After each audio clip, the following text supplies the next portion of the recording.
All right. Have fun tonight, Chloe said inside. Part of me wishes I could be there with you. After all, it was the bachelor auction that brought Neil and I back together. Who knows? Maybe you'll find your Prince Charming tonight. A year ago, Morgan had coerced Chloe into attending the Rhodonite Society's annual masquerade bachelor auction.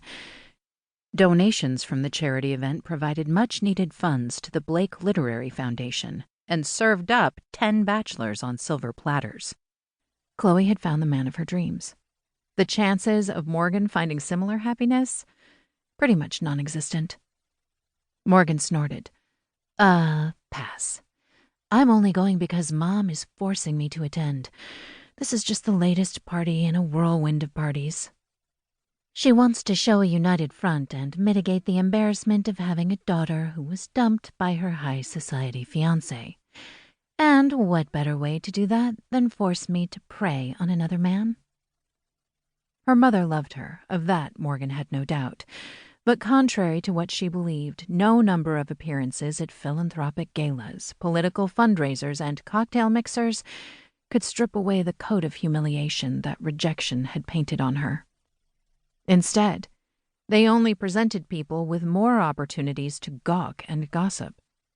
Seeing the former untouchable darling of Boston's social elite brought low gave them a lot of fodder.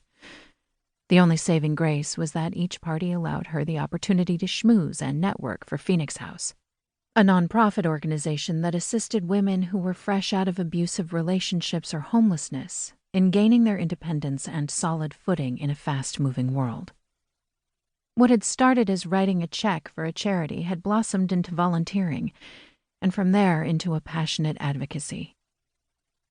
Through her time there, she'd met such brave, loving, self-sacrificing women who were survivors, warriors.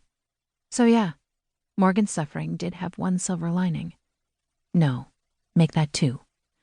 Cynthia and Troy, her stepsister and fiancé, ex-fiancé, damn it, hadn't attended any of these parties.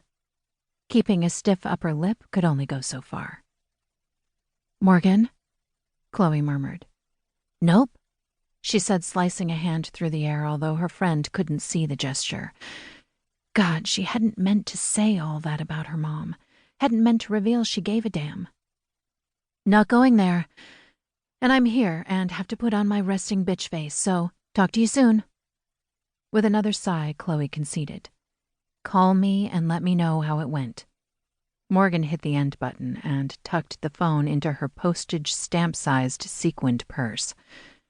The limo slowed to a halt in front of the luxury hotel where the bachelor auction was being held. Butterflies slam-danced in her belly, and she inhaled a deep breath, hoping to suffocate the little beasties. One more night to get through. You can do this. It can't break you. I'm fine, she whispered as the chauffeur opened the rear door.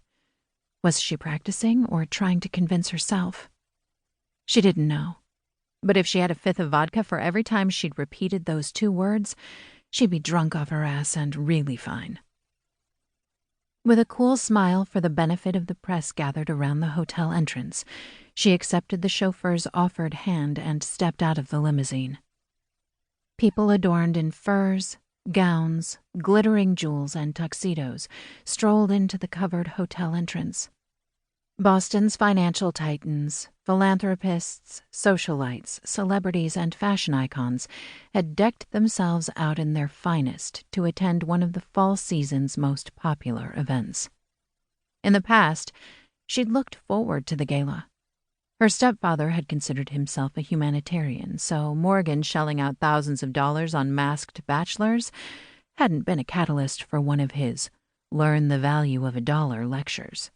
Still, those sit-downs had been their only long, heartfelt conversations. He'd saved the how was your day and what's going on in your world talks for his daughter Cynthia. Her he'd adored. Morgan he'd tolerated because of his wife, Morgan's mother. And he couldn't have proven that more in the reading of his will 4 months ago. If there was one thing Gerald Carrington loved more than his daughter and wife, it was getting the last word.